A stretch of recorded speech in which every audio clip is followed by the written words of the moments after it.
We are in Parashat Vayeishev, a very interesting parasha, because it's the detour where we're starting the beginning of the exile, where Yosef is being sold and being sent to Mitzrayim, and we already knew we're going to Mitzrayim. It was said already to Avraham Avinu.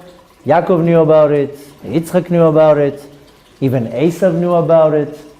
That's why Esav ran away very quickly from Eretz Israel, because he knew, based on his grandfather Avram, that anyone who will be sitting in the land of Israel, which was then Canaan, will be subject to go to exile. So Esav right away took his wife, took his money and ran away. He's like, I'm not going to Mitzrayim.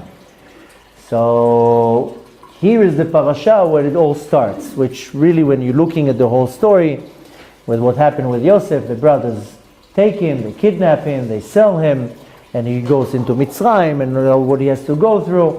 One can very quickly analyze it as a very bad thing, but this is the steps that had to happen in order for us to go to Mitzrayim. That was part of the plan.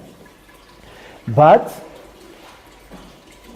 needless to say, when you're looking in this parasha, of course the hero is Yosef HaTzadik, and you can definitely give credit to Yosef of being one of the biggest individuals in history that really fought his desire and won it. I mean, we have David HaMelech, maybe Moshe Rabbeinu, but Yosef HaTzadik is really one of the top ones that can be used as an example to really see how we have to conduct our life. That's why he got the title HaTzadik. And a lot of our sages and our forefathers got a title. Avraham got Avraham Avinu, Moshe got a title, Aaron got a title. I mean, many of our sages got titles. David HaMelech, Shmuel Hanavi, Aaron HaKohen. A lot of got titles. Yosef got the title HaTzadik. Moshe got Rabbeinu. So I don't know many others that are called Rabbeinu. I mean, even now in the street, you would walk around in the street with a beard, then everybody screams to you, Rabbeinu! But that's not the Rabbeinu, only Moshe is Rabbeinu. And, how many do we hear? We had many kings, but the one that we call as a king is David HaMelech. Even Shlomo, we don't call him Shlomo HaMelech. Shlomo, David is David HaMelech. So Yosef got the title Tzadik, a righteous individual, a righteous man. Because really, if you look at his life, he was kidnapped by his brothers, then he forgave them. This is something that neither one of us would probably be able to apply. Somebody that does such bad things to us, we would right away seek for revenge. And Yosef HaTzadik right away was quick to forgive. But more than that, look at what he went through, like how much challenges he had to go through, and he passed them, how do you say, with flying colors. So we want to know here, I mean, when we learn this specific class on Sunday about the weekly parasha, is not to necessarily learn the historical event, rather to see how it's applying to me. And I have an issue that we all share, and it's called a Yetzer Hara. I have an evil inclination that comes and picks all day long and tries to get me to do all these bad things, get me to not be concentrated on my mission, get me away from Hashem. And the Yetzer Hara, there's a very big definition. But if I'm breaking it into categories, and I have a nefesh habehemit, an animal soul that all it wants to do is enjoy things from this world, eating good food, sleeping, enjoying movies, shows, music, creating, just wants to be part of this world. And I have to fight it. But more than that, I have another big thing that is called my te'ava, my desire, my lust for something. And that will usually take me for something that is forbidden. I don't have a desire necessarily to run to the shul and pray. I mean, if you do have that, then you're already reached to a higher level. Usually there's not going to be that desire. And I don't think many people just lust to sit with a book of halakha and learn the halachot. So usually the desire would be for forbidden things. So, and we see that Yosef HaTzadik was able to fight them all. So how did he do it? I mean, I have that. When I'm really using my intellect, I don't want to sin, and I don't want to do bad things, and I see things as they are, and it will not cause me to get into chas v'shalom, an argument, a confrontation. I will seek for peace, but I have a yetzer hara that is driving me to do all these negative things. And then of course all day long I have to battle with my desires that are forbidden, and some of them are not forbidden. I just want to put myself under some type of a control. Spoke about it, many things. There's a lot of things that are allowed for me to do. I'm allowed to drink and to eat, but it doesn't mean that I have to have 17 cups of coffee. It doesn't mean that every moment that I pass next to the bakery I have to buy 17 rogolachs. I can have one. But again, you have one, you want the second one and the third one, and you buy a box of chocolates. I mean, most people can't eat one square. I mean, I have a very disciplined son that not too long ago I came back from one of my last trips, and we lived in Los Angeles, so there's a certain store that they used to like going, and they have this candy that it's like a stick, and you lick it and it's like a lollipop. So they wanted me to bring them, so each child got the same amount, that there's not going to be any arguments, and the same types. One of them finished them within 3 minutes. Maybe he inhaled it, I don't know how he did that, and then all the sticks disappear. The other one was able to keep it for a day or two, and one of them, he still has the sticks, and every time he breaks a little piece or he licks a little bit, wraps it up, and he says, I still have them, I didn't eat them. So for some of us it's very easy to have a box of chocolates and to eat every day one square. And for some of us, before you can even blink or swallow the first one, the rest are already in the mouth. So this is not a sin, this is not something that is prohibited to do, but I still have to have some type of a control about something. If I can't control myself in something that is permitted, how will I control myself with something that is prohibited? So how did Yosef HaTzadik do such a thing? And I want to learn what was the secret. What was the secret of Yosef that he was able to hold himself in a level that even when a beautiful woman such as the boss's wife, Potiphar, seduced him, no thank you, I have other things to do. So how did he do it? And how is that applying to me? Because I'm constantly battling with some type of a desire, whether it's forbidden or not, and I want to know, how can I put this desire under control? It's a very popular question. People tell me, I have a desire for this. How can I control it? I'm not talking chas v'shalom now an addiction, a severe addiction to a substance, to alcohol, drugs. That's a whole different level that also needs to be dealt with. But in our day-to-day life, I want to have a trick, a loophole, how to control it. When I became observant 17 years ago, then the first thing that was on my agenda is not to have a yarmulke on my head or to go and pray. That took about 3 years. My agenda was to be able to control myself, to bring myself to some type of a self-control that nothing in this world is becoming an obstacle for me. So I smoked cigarettes, I quit smoking. Everything that I was attached to, I let go. So I'm not going to be, so to say, addicted to anything. Not cigarettes, not coffee, no treats, no nothing. That I will be the master of my own domain. Nothing can control me. So that was my first step. Let me see how I can get rid of this bug that is like a tick, sucking my life.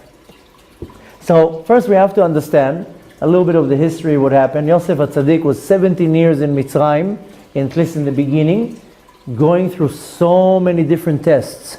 He was in jail, his boss's wife was seducing him constantly, not only him, not only her.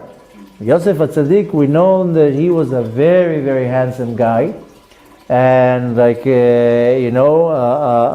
very desired man, and all the women were literally throwing themselves at him.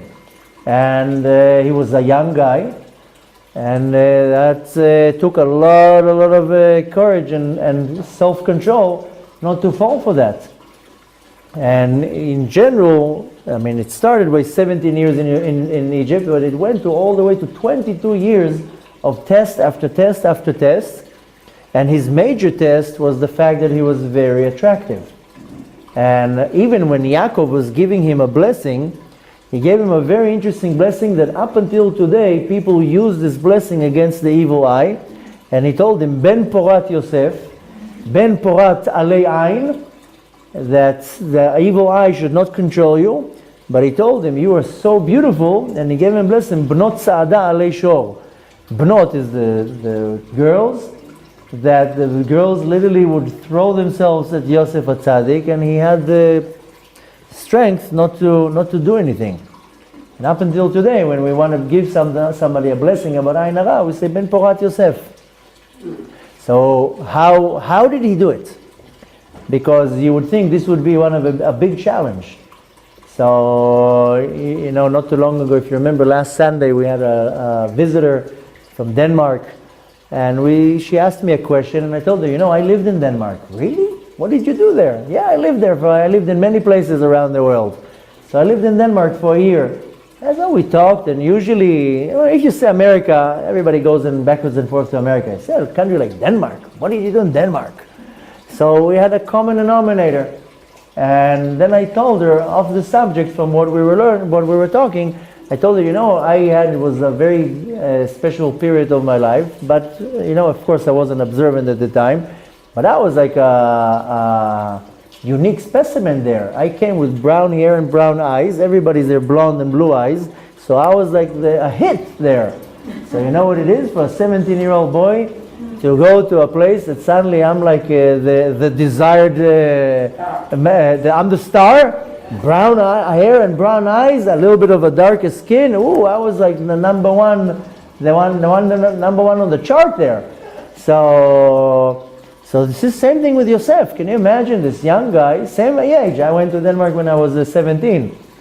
I went there, I lived there for a whole year, and I lived by myself, and I was a Yosef, just that I didn't stand the test. I was failing the test on a daily basis. I didn't even see it as a test.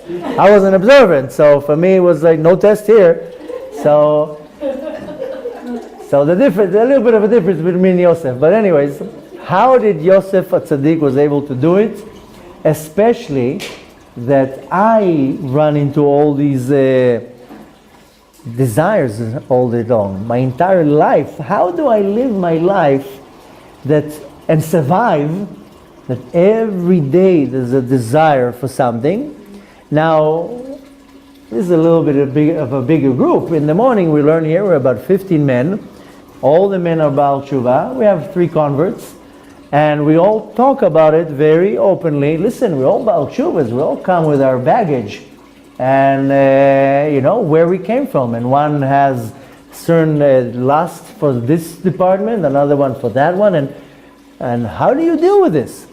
I mean, and maybe in the beginning Hashem is kind and He gives you a good run for a couple of years and it's not on your mind.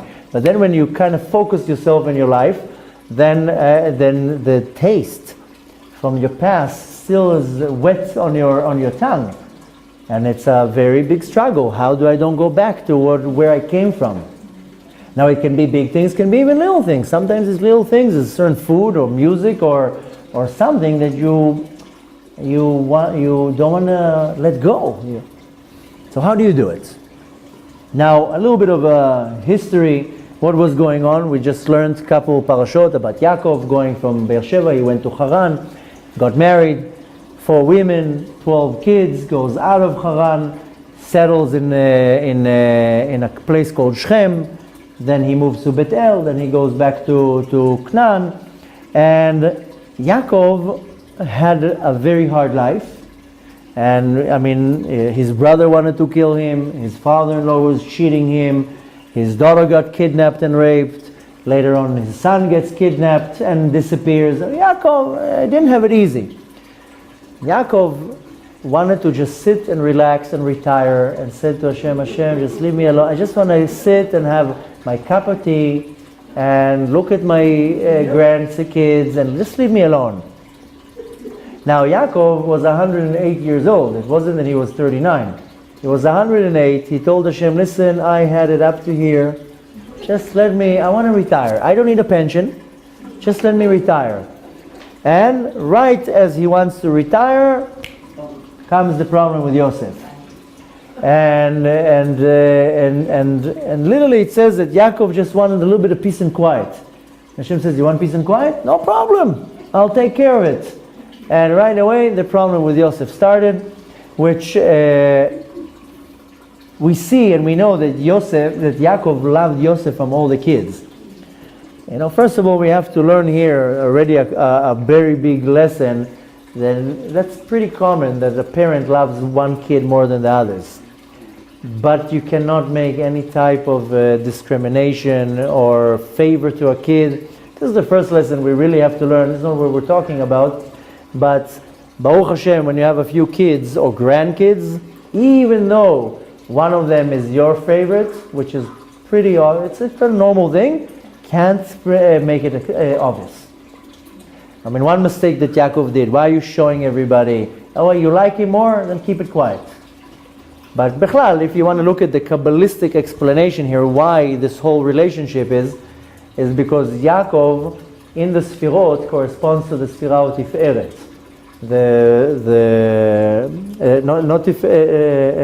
From the Sfirah of Tiferet, but Yaakov was coming from a place of Bina. And he needed to connect himself to the Shekhinah, which was Malchut. And Yosef was the link. Yosef corresponds to the Sfirah of Yesod.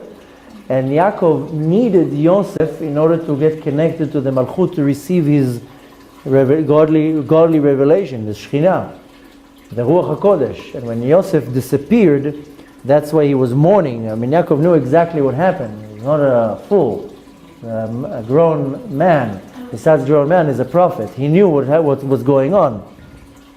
Just that Yosef was the link for him to get connected to the Sfirah of Malchut, so he didn't have his prophecy.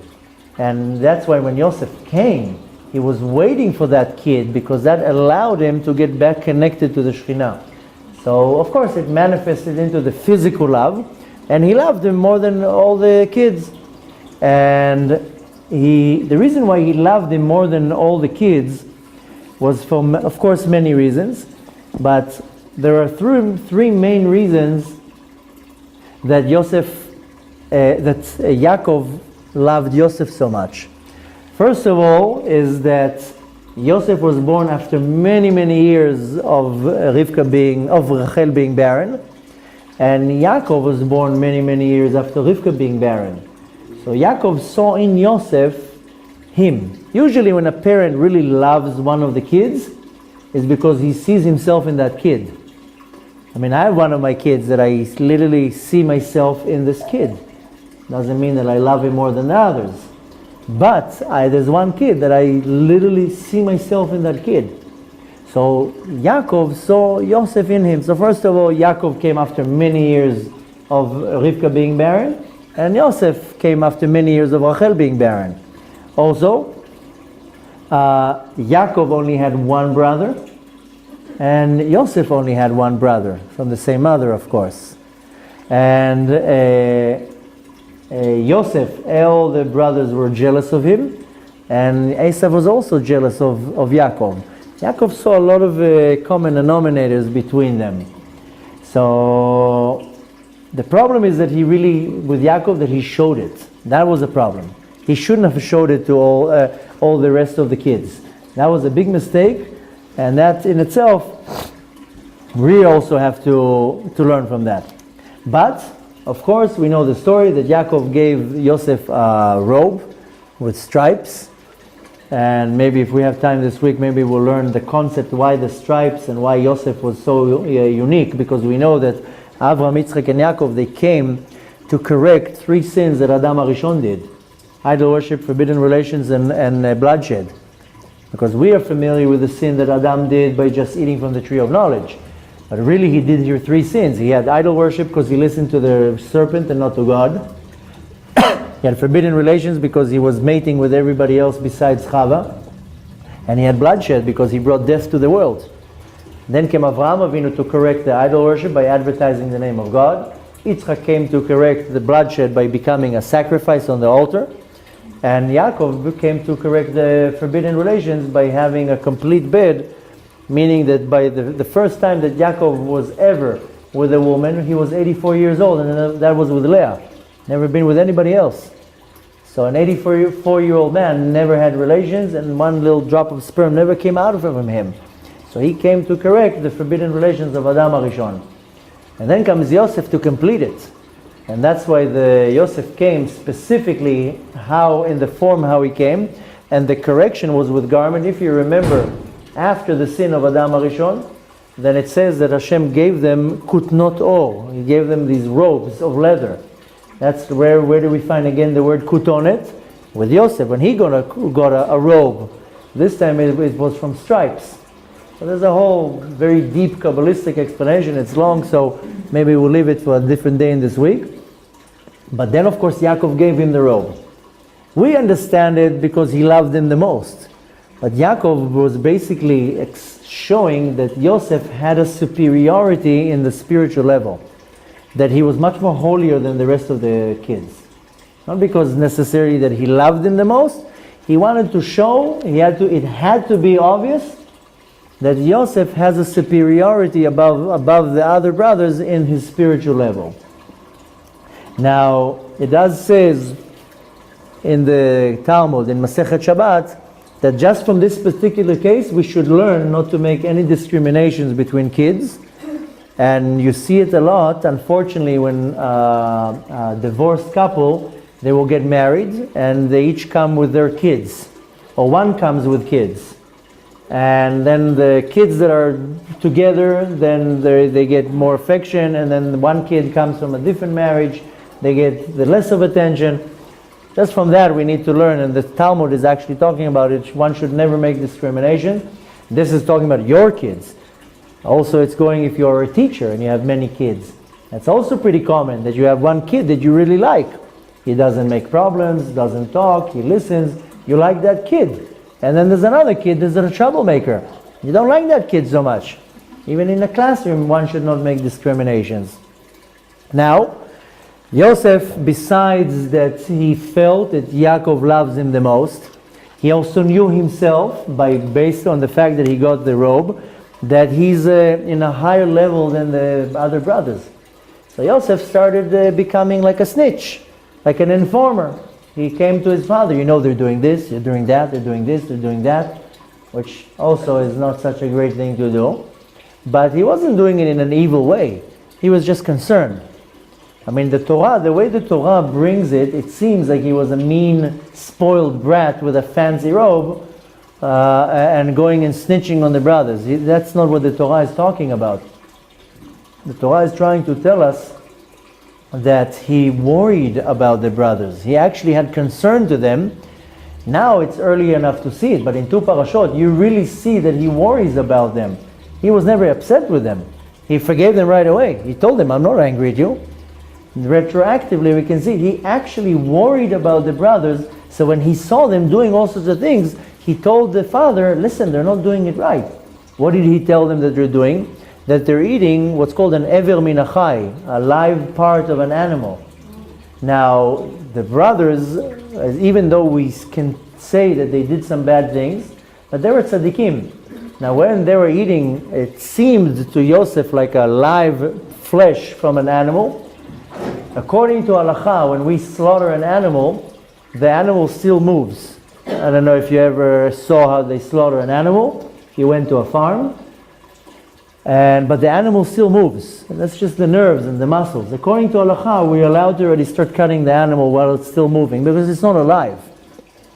Yosef saw that, and they were actually following the laws of shchita, of slaughtering, even before the Torah was given.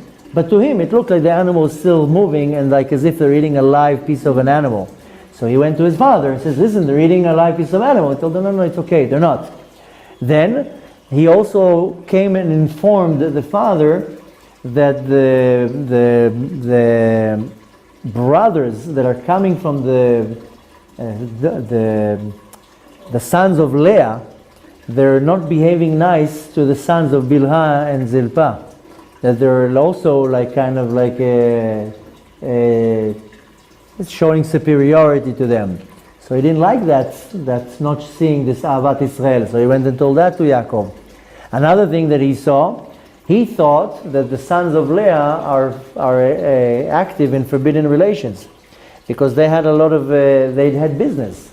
Yehuda and Reuven and Shimon and Levi, all the sons of Leah, they had business.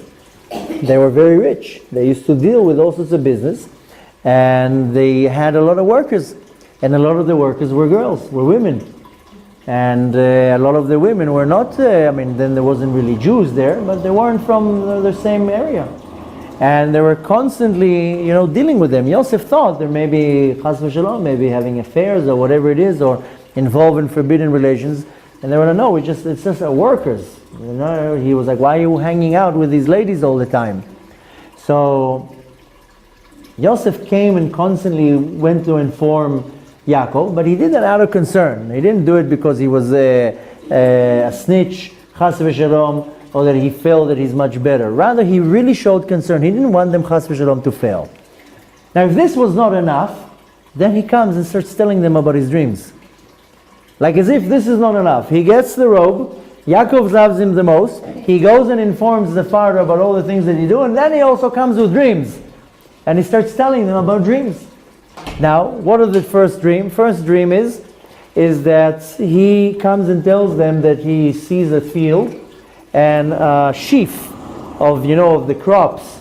All their sheaves are bowing down to him. Not bowing, that was later on the stars, but that he was the one sheaf, and then they're all together, and they're like, what are you saying here? You're saying that you're going to rule over us? And of course they're not happy with that. Then he comes with another dream, that he sees the sun and the moon and 11 stars all bowing down to him. Oh, so you think we're going to bow down to you? And now you're also including also our mother and father? Needless to say, they didn't like that at all. Now, the thing is that right away the brother says, okay, this guy is a problem. We got to get rid of him. He's a problem in the family. We gotta somehow get him out of the picture. Now, at the time, the Gambino family did not exist, so they could not hire a hitman, but they had to get rid of him. They said that this guy is bad news. Now, the question comes a big question. Why would Yosef tell the dreams? I mean, you know they don't like you.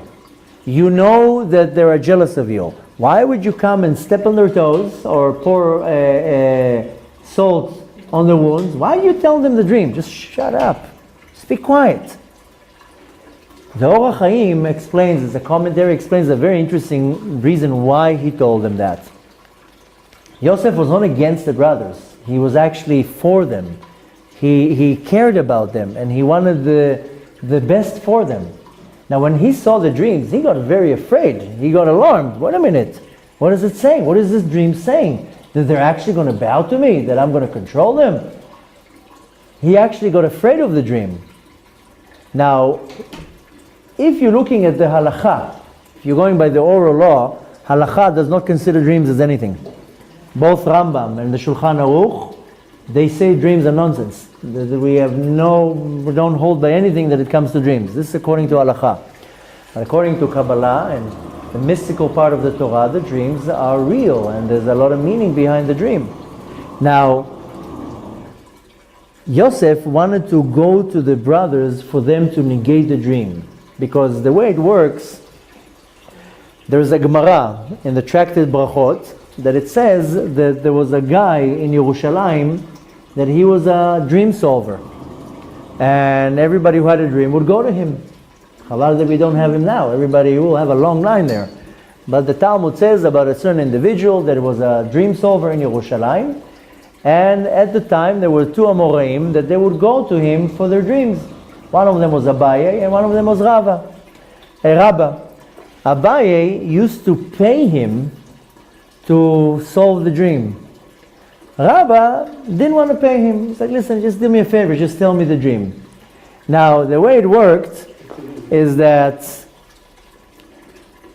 when Abaye used to go and pay for him, then the dream solver will give him the good interpretation of the dream. When Rabba went there, then he gave him the bad interpretation of the dream. So why does halacha doesn't hold by dreams? Because the dream will be taking into consideration based on the one that is interpreting it. And I can interpret the dream as something very good, and I can interpret the dream as something very bad.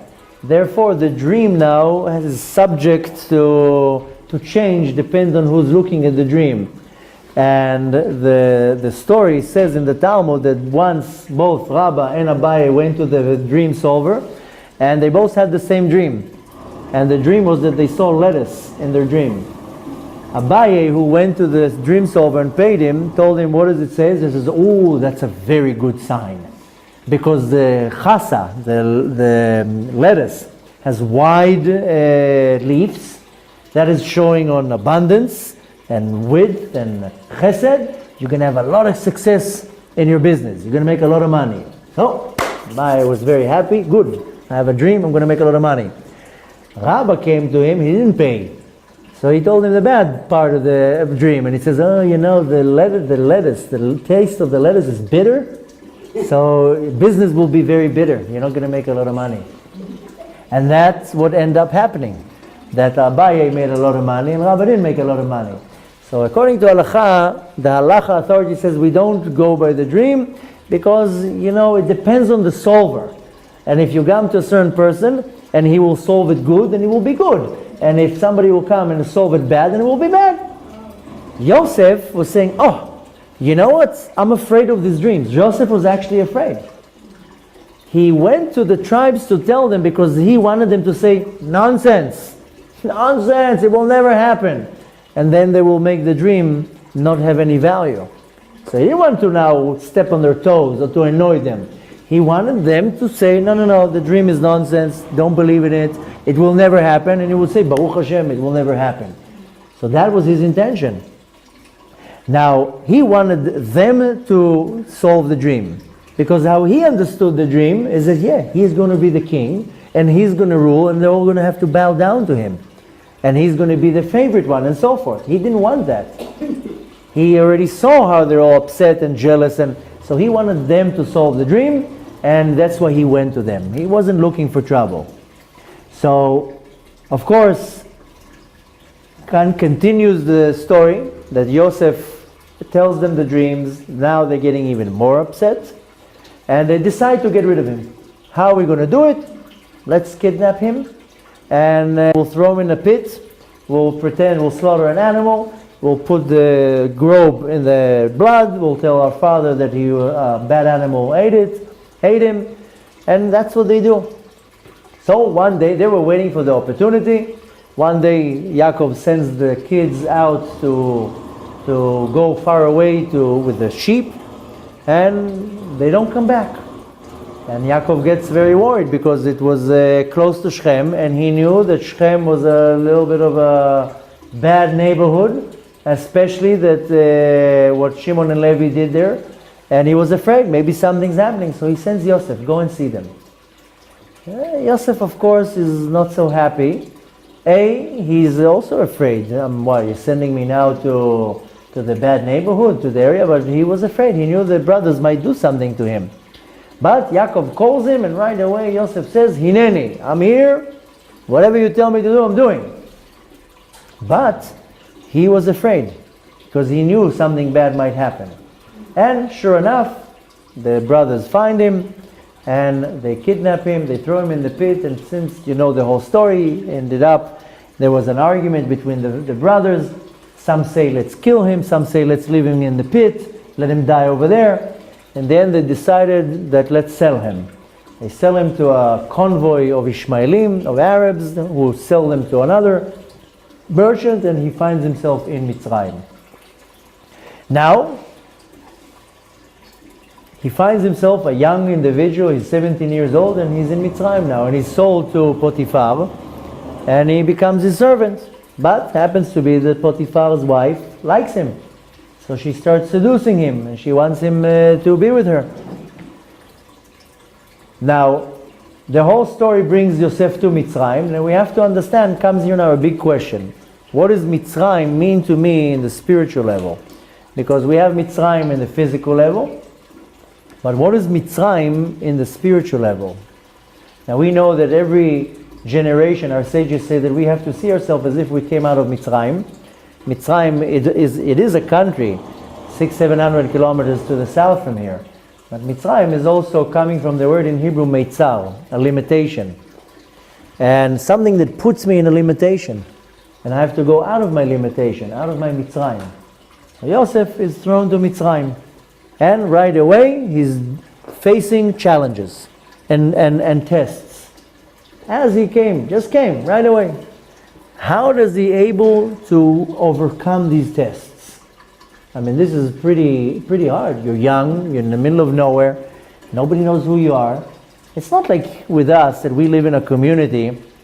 Maybe 50% of what we don't do is because we're in a community. What will people say?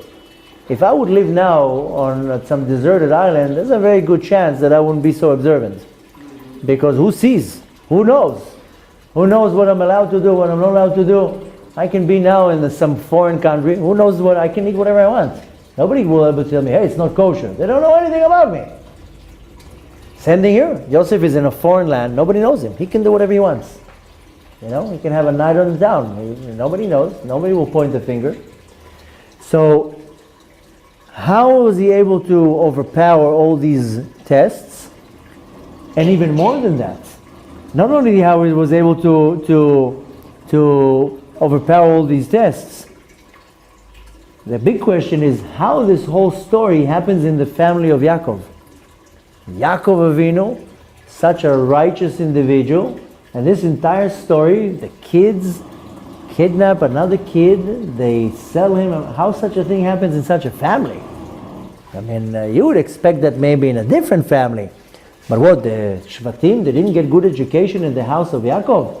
Or they saw in the house this type of behavior, that's what they do?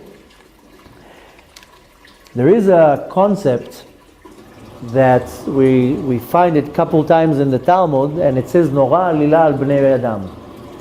That Hashem is creating a conspiracy, so to say.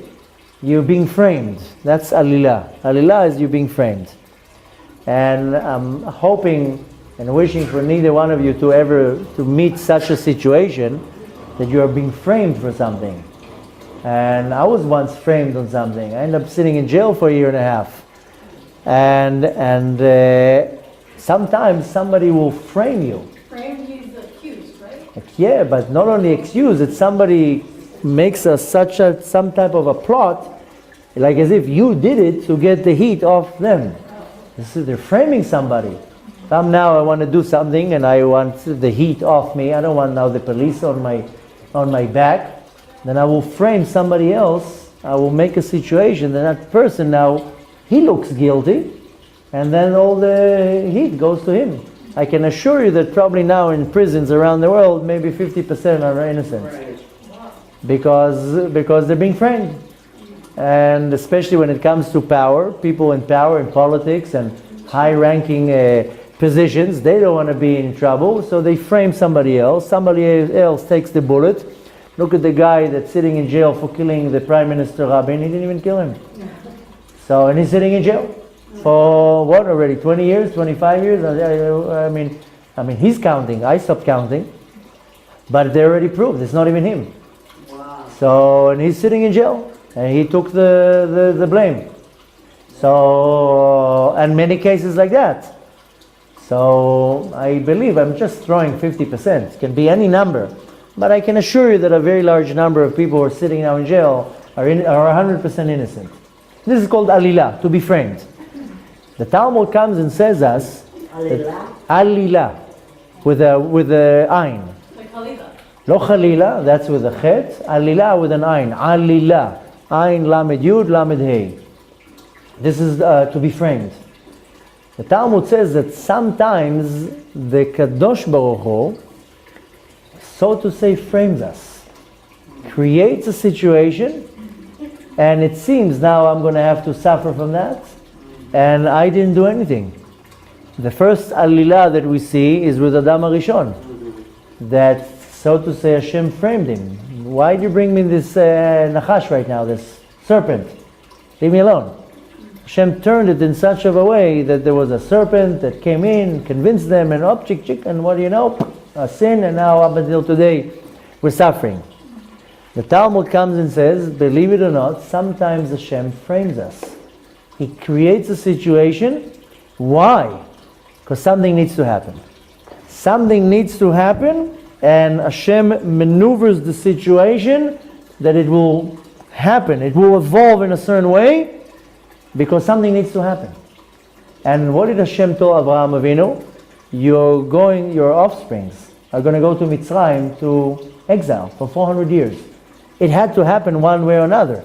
What do you think? They would come to Yaakov and says, excuse me, sir, if you don't mind, do you mind going to Egypt a little bit? You know, it's just a prophecy that your grandfather got. So Hashem had to manipulate the situation that we will somehow, Yosef will find himself in Mitzrayim. That's why it answers how something like this can happen in the household of Yaakov. And all this had to happen for Yosef to find himself in Mitzrayim, to become the secondary of the king, that later on when it's time to come to Mitzrayim, there's a king there. There's a Jewish king there that is ruling the land. And you know what? It actually worked out much better for us because originally we were supposed to be in Mitzrayim for 400 years.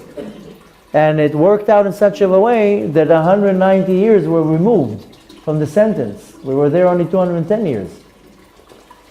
So this is a concept that we have to really internalize because a big part of our sins are not our sins. As Hashem, so to say, orchestrated. He directed the situation and I end up sinning. And it's not my sin. I didn't want to do it. I didn't have anything to do with it. But I had to get to a situation. And maybe I had to sin in order to get to that situation. And would this be considered my sin? No. If I don't feed it, if I just follow on the path, it's not going to be considered my sin. Of course, I have to do tshuva for it. I have to learn something out of it. What do you mean if I don't feed it? I mean, let's say Hashem puts me in a situation that I end up sinning. In order for me to, so to say, evolve, roll over to a place where I need to be. Feeding it is that I already sinned, let me do it again. And if I already chas v'shalom failed and I sinned, I should be like, okay, listen, how we say in Hebrew, chad pe'ami, one time. Don't say, usually what we say, I already did the sin already, let me do it again. No, the first sin might not have been yours. Maybe just being a situation that Hashem created in order for me to face something or to be somewhere. Here, this whole story happened because we had to come to Mitzrayim, somewhere. Now there is a famous story with the Baal Shem Tov. There was a certain city, it was called Brody. Maybe I'm pronouncing it wrong because the city is maybe in Russia or Ukraine, but the name of the city was Brody. And there was a certain individual that came to the Baal Shem Tov, got a blessing for him. Before he left, the Baal Shem Tov told him, can you take this letter for me and give it to the city council? Yeah, of course, no problem. He came back to the city, he was involved in business. For whatever reason, he forgot to give the city council, the letter. He hid it in one of his drawers in the home, and many years have passed. Maybe 20 years have passed, and unfortunately, he forgot to give this letter. The Baal Shem Tov already passed also, and at the time was the Magid from Mazrij, the student of the Baal Shem Tov. Some even say he already even passed. And unfortunately, this businessman lost all his fortune. He had to sell all of his stuff, his business, his house. And as he was selling the house, he was going through all his private belongings, and what do you know? He pulls out from one of the boxes the letter. Oh my gosh, the Baal Shem Tov gave me the letter to deliver it to the city council, and I never did. He felt so bad that he took the letter and he went to the city council and told them, listen, I know it's 20 years after the fact, but I have this letter, and I mean, it's from the Baal Shem Tov, the holy Baal Shem Tov. Maybe there's some type of a use for it. So they opened the letter in the presence of this businessman, and the letter says, this man that is standing in front of you lost all of his fortune, and he's very poor and in a lot of need. Maybe the city council can help him with some money. So, and that was 20 years after that. So we see that sometimes something happens and it's supposed to happen. Many things in our life we wonder, why did it happen? But something happened in order for me to go to a different place, and it had to happen. This is called Nora Alila al Bnei Ben Adam. Maybe you heard the verse. That sometimes Hashem will plot something, will plan something, and it seems like I'm being framed here. I'm not planning on doing the sin. It's not. I don't want to. But Hashem is already preparing the ground that something has to happen, a year, 2 years, 20 years later. And you don't see right now why, but Hashem has his cause. All this story had to happen because they had to come to Mitzrayim. The selling of Yosef and then being in jail and all that, all had to happen. Why did Yosef been thrown to jail? So one day he will meet the minister of beverages and solve his dream, and then a year later he will have to solve Paro's dream. All this had to happen. And if you remember in the story, when Yosef went down to look for the brothers at Shechem, he couldn't find them. So he made a U-turn. And what happens? Bop, he bumps into a human being. And the human being tells him, can I help you? Yeah, I'm looking for my brothers. Oh, they went that way. That's what the Torah says. Rashi says that was Malach Gabriel. The angel Gabriel came to help him because he was about to make a U-turn and go back. But that would mess up now the plan. So Malach Gabriel appears and he tells him, how can I help you? Where do you need to go? Oh, you're looking for your brothers. They went over there. So you see really how Yosef had to be pushed to Mitzrayim. It was already inevitable. He had to go there. This whole story was to prepare for the coming of Mitzrayim. So you can understand why everything evolved one thing after the other. But comes now another question. If that all had to happen, okay, good, I understand. Which, if you want to take a side note from that, most of what happens to me, it's because it has to happen. And sometimes I really don't want to be involved in a certain sin. I don't want to. I do everything I can not to. Or I somehow get involved. You know when this happens a lot? When somebody drags you into an argument. And you're like, I don't want to be in this argument. Why are you dragging me into this argument? And you find yourself in between. And you're like, I didn't want to be in here right now. And there's many different types of situations that I'm somehow dragged into the situation. Hashem wants you there. The point is to really let go and to let Hashem take you exactly where you're supposed to go. When you start challenging it yourself, that's when you feed it. Point is just to say, okay, let's see where Hashem is taking me here. So first of all, if you want to take it as a side note, just take into consideration that a lot of the things that happens in your life, they have to happen.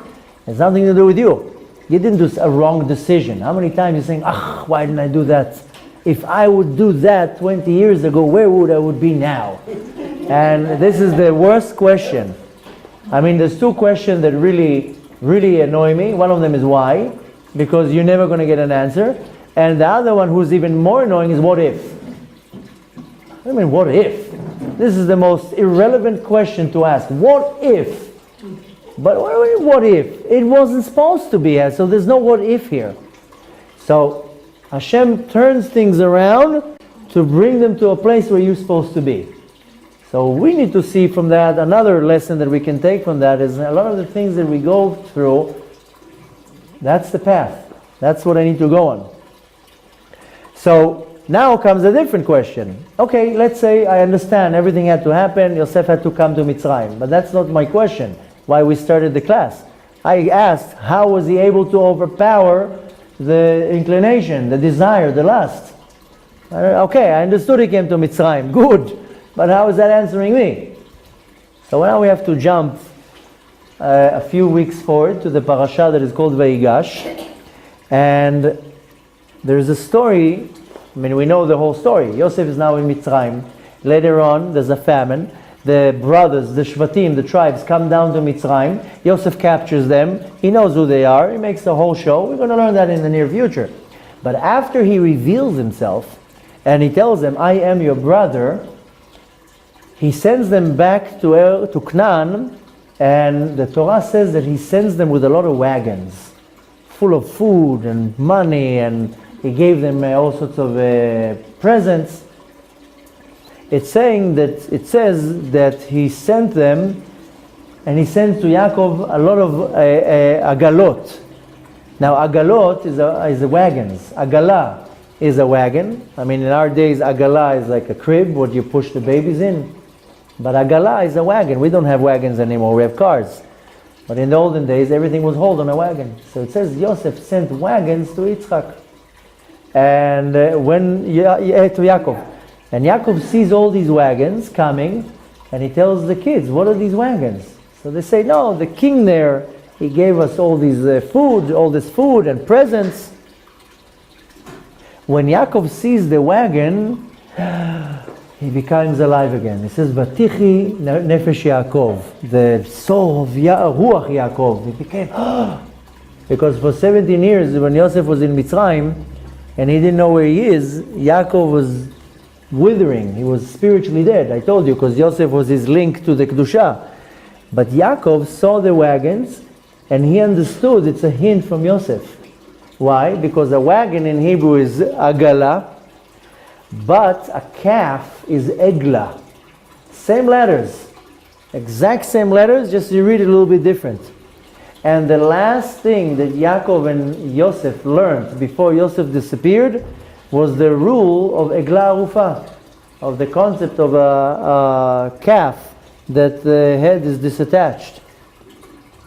And Yaakov knew right away, wait a minute, my Yosel is alive. He's sending me a hint. It wasn't about, he didn't care about the money or the food.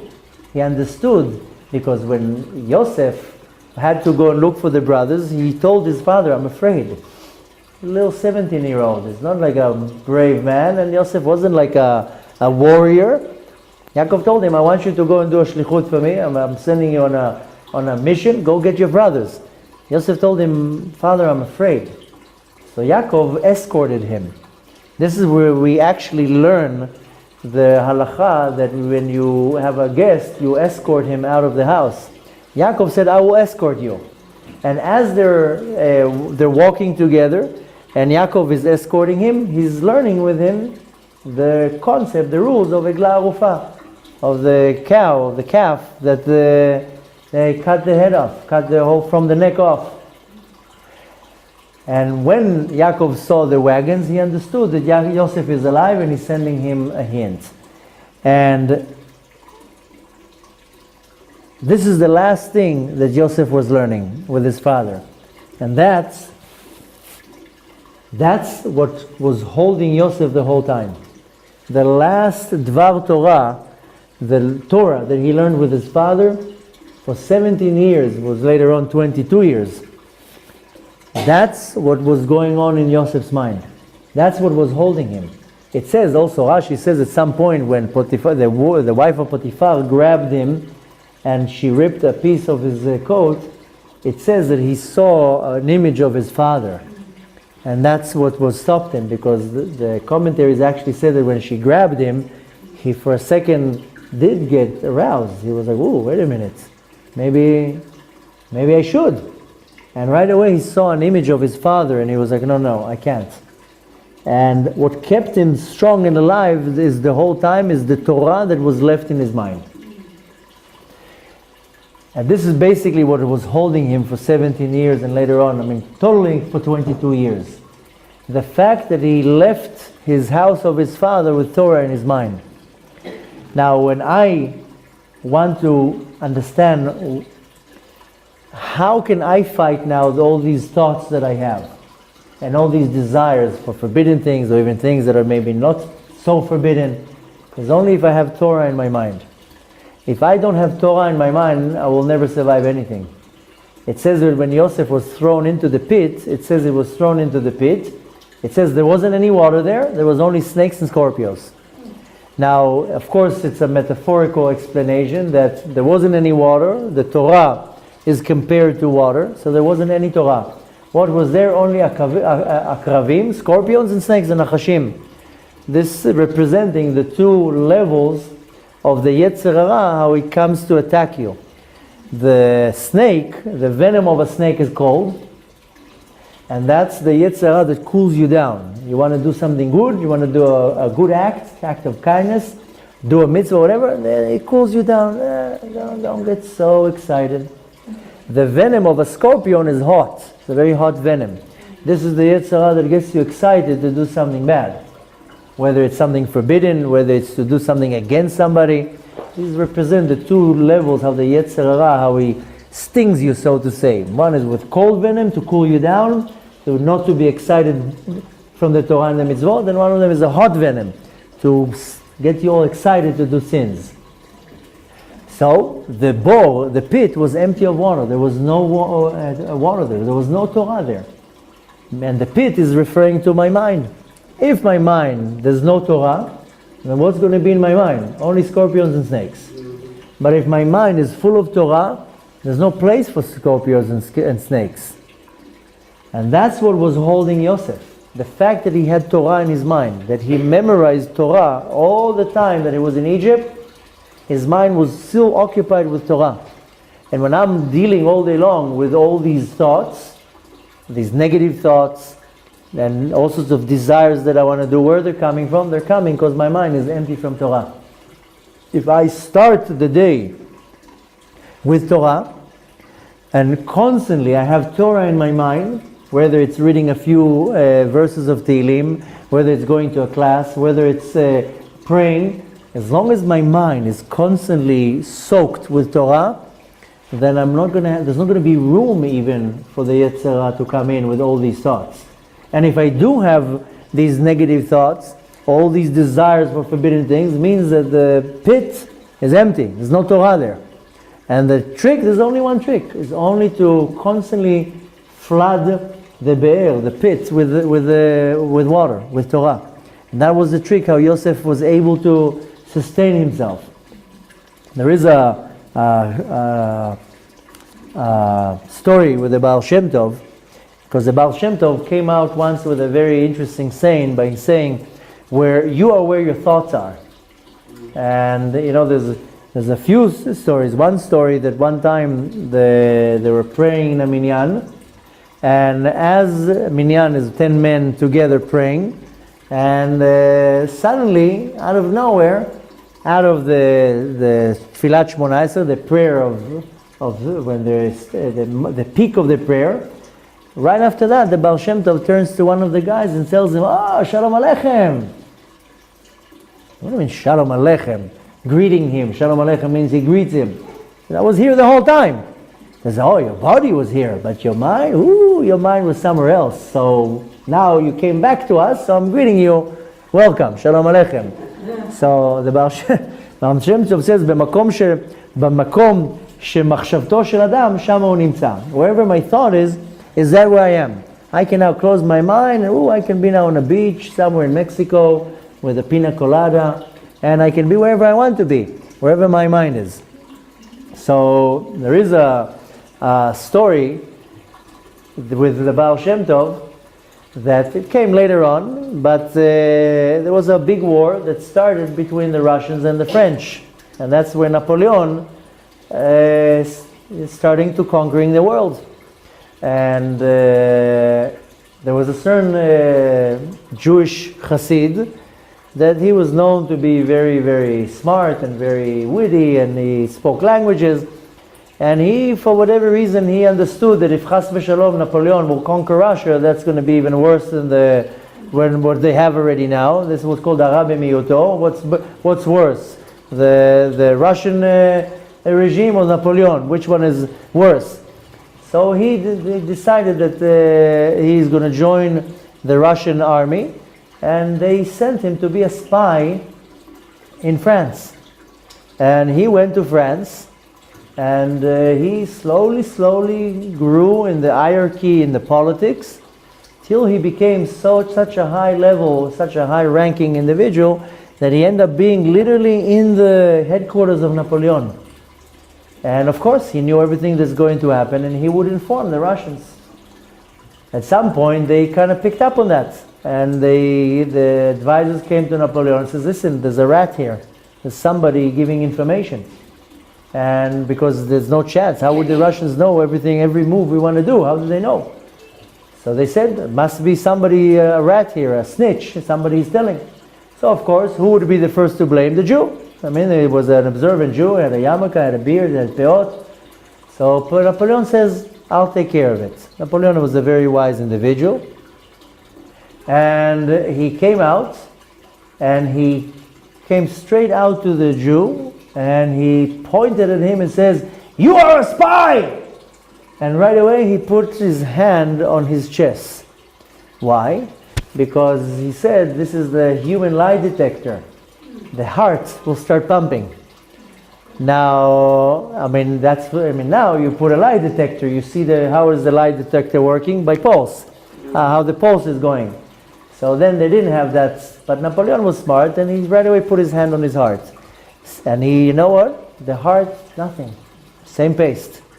Nothing changed. And Napoleon says, okay, it's not him. How do you know? I know. Because if it would be him, the heart would start, maybe the face would have a poker face, but the heart will start pounding. So later on, when they asked the Hasid, how did you do it? Well, Napoleon is now accusing you to be the spy. You are the spy. You don't even blink, and your heart says yes.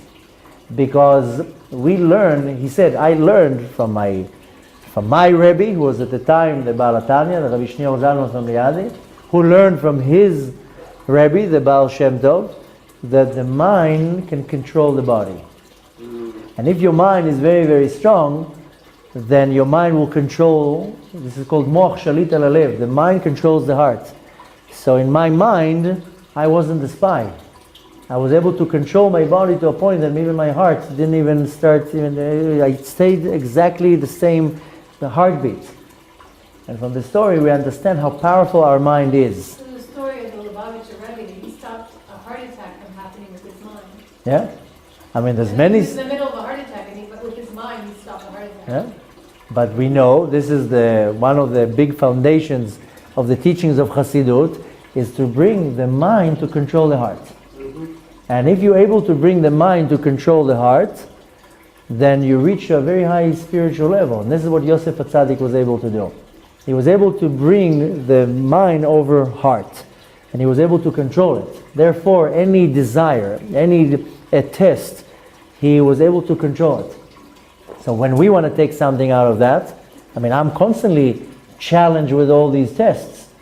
How do I do that? I have to make my mind overpower the heart. There's only one way of doing it. There's no loopholes, there's no suggestions, there's only one way. It's only Torah. The Torah is, our sages say in the Talmud, I have created a Yetzer Hara, but I created to it a solution. And that is called Torah.